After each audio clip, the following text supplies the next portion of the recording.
माधवेंद्रपुरी भजन कुटीर पे कहाँ बैठे हैं? है ना। तो यहाँ की क्या हमारे यहाँ की लीलाएं हैं, तो लीलाओं को थोड़ा सा पढ़ेंगे। तैयार हैं आप? तो एक बार शीला माधवेंद्रपुरी वृंदावन गए, यहाँ पर आए, वहां घूमते घूमते कहाँ गए? गोवर्धन पर्वत पहुंच गए। कहाँ पे? ठीक है।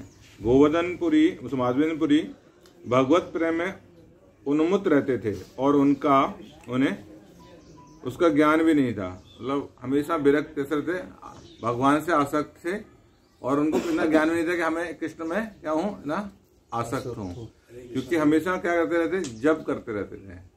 कौन सा जप करते थे? हरे कृष्णा कृष्णा कृष्णा हरे राम राम राम हरे हरे। जब परिक्रमा कर रहे थे गोवर्धन महाराज की, तो आए गोविंद कुंड। कहाँ पे आए? गोविंद कुंड। और गोविंद कुंड में क्या किया? स्नान किया। क्या किया? स्नान। तो यहाँ पे स्नान की महिमा है ना। यहाँ भक्त भी स्नान कर सकते हैं, ठीक है। यहाँ भी हम लोग भी स्नान कर सकते हैं। फिर संध्या विश्राम के लिए एक वृक्ष के नीचे बैठ गए। कहाँ पे? एक वृक्ष के नीचे बैठ गए। बैठे हुए यही जगह है बैठने की भी। अब एक अज्ञात ग्वालवाल दूध का पात्र लेकर आया और हंसते हुए उनसे इस प्रकार बोला, हे माधवेंद्रपुरी, कृपया मेरे द्वारा लाया गया दूध पी लीजिए। आप खाने के लिए कुछ भोजन क्यों नहीं मांग लाते? माधवेंद्रपुरी क्या थे? कुछ मांगते नहीं थे, जो उनको कोई दे देता था तो लेते थे, नहीं तो नहीं लेते थे। आप किस तरह का ध्यान कर रहे हैं? उस बालक के सौंदर्य को देखकर माधवेंद्रपुरी अत्यधिक संतुष्ट हुए। उनके मीठे वचन सुनकर वे अपनी सारी भूख प्यास भूल गए। माधवेंद्रपुरी ने कहा, तुम कौन हो? तुम कहाँ रहते हो? तुम कैसे जान पाए कि मैं उपवास कर रहा हूँ? बालक ने उत्तर दिया, महाशय, मैं ग्वालवाल हूँ और मैं इसी गांव में रहता हूँ। मेरे गांव में कोई भूखा नहीं रहता। इस गांव में कोई भी व्यक्ति दूसरे से मांग कर भोजन कर सकता है। कुछ लोग केवल दूध पीकर रहते हैं, किंतु यदि कोई व्यक्ति किसी से भोजन नहीं मांगता तो मैं उसको खाने की सारी व्यवस्था करता हूँ। पानी लेने के लिए आई स्त्रियों ने आपको यहाँ देखा तो उन्होंने यह दूध मुझे देकर आपके पास भेजा है। बालक ने आगे कहा, मुझे शीघ्र ही गाय दूहने जाना है, किंतु मैं लौटकर यह दूध का पात्र आपसे ले जाऊंगा। यह कहकर वह बालक वहां से चला गया। वह बालक अचानक अंतर्ध्यान हो गया तो माधवेंद्रपुरी के मन आश्चर्यचकित हो गया। दूध पीने के बाद श्री माधवेंद्रपुरी ने पात्र को धोया और एक तरफ रख दिया। फिर वे उस बालक की राह देखते रहे, किंतु वह बालक नहीं लौटा। माधवेंद्रपुरी सो नहीं सके, वे बैठे रहे और हरे कृष्ण महामंत्र जपते रहे। हरे कृष्णा कृष्णा कृष्णा हरे हरे, हरे राम राम राम हरे हरे। रात्रि समाप्त होने पर उन्हें थोड़ी झपकी लगी और माधवेंद्रपुरी ने स्वप्न में उसी बालक को देखा।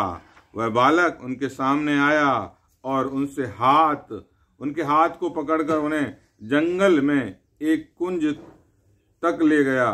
बालक ने माधवेंद्रपुरी को वह कुंज दिखाया और कहा, मैं इसी कुंज में रहता हूँ, अतएव मुझे कड़ाके की ठंड और बरसती हुई वर्षा, वायु, झुलसती हुई गर्मी अत्यंत कष्ट दे रही है। कृपया करके गांव के लोगों को लाकर मुझे इस झाड़ी से निकालने और उनसे कहकर मुझे पर्वत की चोटी पर भली भांति स्थापित कर दीजिए। बालक ने आगे कहा, कृपया उस पर्वत की चोटी पर एक मंदिर बनवाएं और मुझे उस मंदिर में स्थापित कर दीजिए।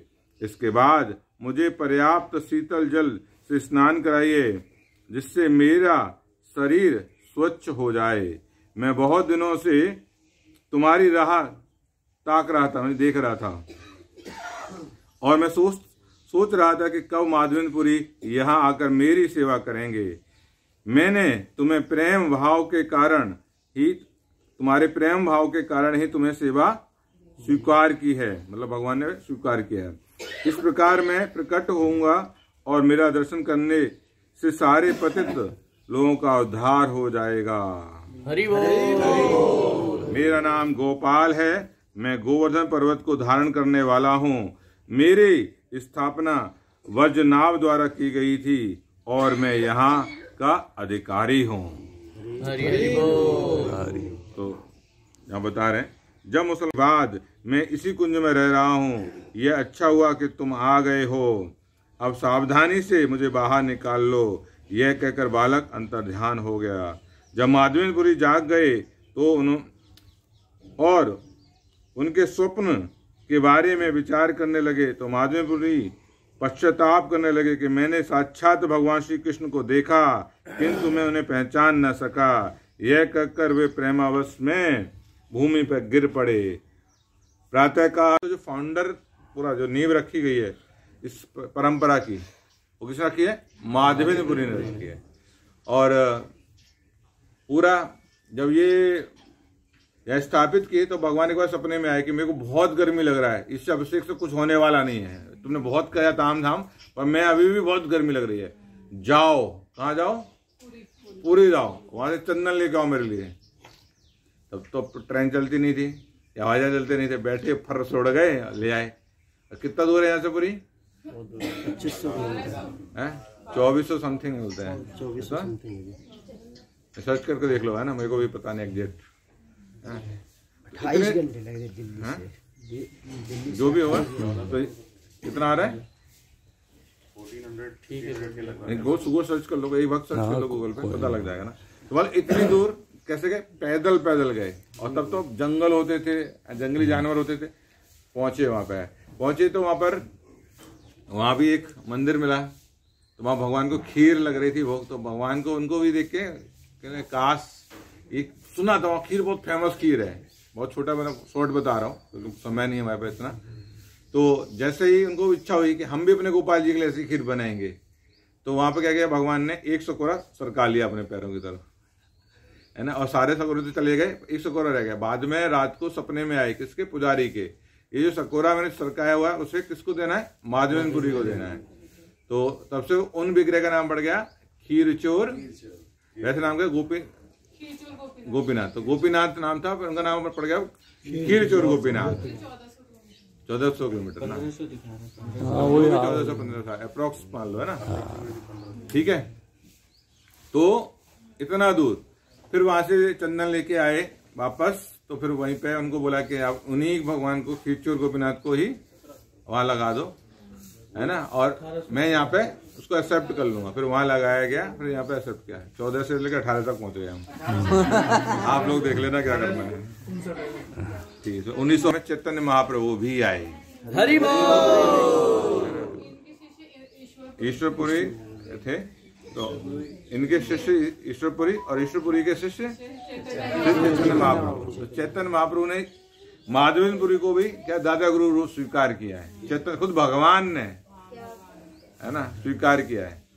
तो ऐसी परंपरा में। और चैतन्य महाप्रभु भी यहाँ पर आए तो चैतन्य प्रभु यहाँ पे आके जप करते थे। और यहाँ पे बैठ के जप करने के बाद में गोविंद कुंड में स्नान भी करते थे चैतन्य महाप्रभु, है ना। तो और हम लोग गोवर्धन पर्वत को उठाते नहीं है उनके। हमको ना कुछ लोग क्या करते हैं ना, उनके एक शिला को अपने घर ले जाते हैं यहाँ से। तो अपराध है ऐसे करना। क्या है? अपराध। कोई भी टच नहीं करेगा, उठाएगा नहीं उनको, है ना। हम क्या कर सकते हैं? केवल अपना फोरहेड टच कर सकते हैं, बस हाथ से टच कर सकते हैं और फोरहेड से। इसके अलावा हमारे पे तीसरा अंग नहीं लगना चाहिए, बस, है ना। इतना ही हमारी क्षमता है बस। ठीक है, तो मैं हल्का सा बता देता हूँ। गोपाल जी मंदिर माधवेंद्रपुरी की भजन कुटीर के सामने गोपाल मंदिर है। और ये जयपुर, है ना, जयपुर के गोविंद देव मंदिर के गोस्वामियों की देखरेख में रहता है ना। इस मंदिर में गोपाल के प्रतिभू विग्रह स्थापित है। प्रतिभू समझ, प्रतिभू शब्द यूज करते हैं। कहा है प्रभु जी? प्रतिभू, प्रतिभू वाले वैसे कॉपी प्रतिभू शब्द यूज करते हैं हम लोग, हैं। अब ये न्यूनतम बन गए हैं। ठीक है, इतना ही बताया यहाँ पे। और आते हैं हम, है ना, राधा गोविंद मंदिर। तो यहाँ पे एक राधा गोविंद मंदिर है, जस्ट पीछे एक राधा गोपीनाथ मंदिर है। यहीं पर आगे देखेंगे तो यहाँ पे बल्लभ भट्टाचार्य की बैठक है ना। तो यहाँ पे इतनी सारी चीजें हैं। और ये सामने जो है वो है मुखारविंद मंदिर, जो सामने देख रहे हैं हम लोग, है ना। असली क्या है वो बाद में बताएंगे हम। ये मुखारविंद मंदिर असली है वो बताएंगे। ये भी मुखारविंद मंदिर है ना। गोविंद कुंड के तट पर गोविंद पर्वत से सटा हुआ यह मंदिर है। इसमें विविध, सुनो ध्यान से सुनो है ना। इसमें विविध गोवर्धन शिलाएं दर्शनीय हैं। इसमें मुख्य शिला मुखारविंद शिला है। इसे भगवान का मुख कहा जाता है। उसी शिला के दाईं ओर अंतरशेष शिला है और अनंत शिलाएं ऐरावत शिला, कटोरा शिला और गणेश शिला है। तो अगर देखेंगे तो गणेश जी यहाँ पे बड़े आराम से दिखाई देते, प्रकट दिखाई देते हैं, है ना। कटोरा शिला भी दिखाई देंगे, कटोरा से भी दिखाई देते हैं, और है ना ऐरावत शिला भी दिखाई, मतलब पूरा आते हैं इसमें। कृष्ण एड़ी के चिन्ह से युक्त भी शिला है। तो अगर आप बाहर जाएंगे ना, बिल्कुल बाहर की तरफ, चेदी से युक्त भी शिला है यहाँ पे। थोड़ा सा आने देंगे सबको, थोड़ा जगह दे दीजिए, है ना। तो जी को प्लीज आने दीजिए। अब हम आएंगे जो गोविंद कुंड पे, है ना। थोड़ा गोविंद कुंड पे थोड़ा इंद्र, है ना, जो इंद्र है, उन्हें पता लगा कि हमने अपराध तो कर दिया है ना। बारिश करके क्या किया, अपराध तो कर लिया। अब क्या करें, भगवान के सामने आए कैसे, कि भगवान के सामने आएंगे कि भगवान देखे तो हम तो कहीं रहेंगे ही नहीं, मुंह दिखाने लायक है ही नहीं है। हम ही गए थे प्रार्थना कर, है ना, भगवान से प्रे करने के लिए कि भैया आओ, पाप बहुत हो रहे हैं, और हम ही भगवान पे क्या कर रहे हैं, उल्टा बारिश कर रहे हैं। तो यहाँ पे तो क्या किए, सुरभि गाय को आगे खड़ा कर दिए फ्रंट में। किसको, सुरभि गाय, और उसके पीछे खड़े हो गए। और सुरभि गाय आगे, तो गाय को देख के भगवान कैसे हो जाते हैं, खुश हो जाते हैं। तो फिर खुद जब भगवान खुश होते हैं, जब कोई भी खुश हो जाता है तो क्या होता है, कोई भी चीज को भूल जाता है, जो बुरी चीज उसको भूल जाता है। तो ऐसे गए इंद्र, कैसे, गाय को आगे गए। सुरभि गाय बड़ा प्रिय है भगवान को, तो है ना, प्रिय है इसलिए क्या किए, उनको आगे करे, भगवान खुश हो जाए इससे कि मुझे माफ कर देंगे। तो यहाँ बता रहे हैं कि इंद्र ने सुरभि गाय को आगे किया और कृष्ण से क्षमा याचना की। तत्पश्चात आकाश गंगा और समस्त तीर्थों का जल लेकर उनका महाअभिषेक किया। किसका, भगवान श्री कृष्ण का। ये जो अभिषेक का जो जल है ना, वह इस कुंड, उससे कुंड बना। कौन सा, गोविंद कुंड बना। तो इस कुंड को चरणामृत बोलते हैं। क्या बोलते हैं, चरणामृत बोला जाता है। तो हमको सबसे जाके आचमन करके चरणामृत मुंह में जरूर डालना चाहिए, है ना। पैर नहीं डालना है इसमें, डालना तो पूरा सर डालो, पूरे घुस जाओ अंदर तो कोई समस्या नहीं है। पैर में डालना, केवल पैर डाल के बैठना अलाउ नहीं है। गोविंद कुंड की बता रहे हैं, गोविंद कुंड की नहीं, स्नान कर सकते हैं, स्नान अलाउ है। शुरुआत उसमें ऐसी होनी चाहिए कि पैर डालने से पहले हाँ हम करते हैं, जल चढ़ा के, हाँ, उसके बाद सर पर डालते पहले, फिर हम जाते हैं। पैर मतलब केवल पैर लेग डाल के नहीं बैठते हम, है ना। शुरुआत भी माता जी जो है पैर डाल के नहीं करनी है। इस कुंड को लगभग 350 साल पहले छोटा कुंड था, और फिर भरतपुर के एक राजा हैं, उन्होंने इसको पूरा बनवाया। और इस कुंड का नाम क्यों पड़ा, क्योंकि भगवान का अभिषेक हुआ है, इसलिए इसका नाम गोविंद कुंड पड़ा।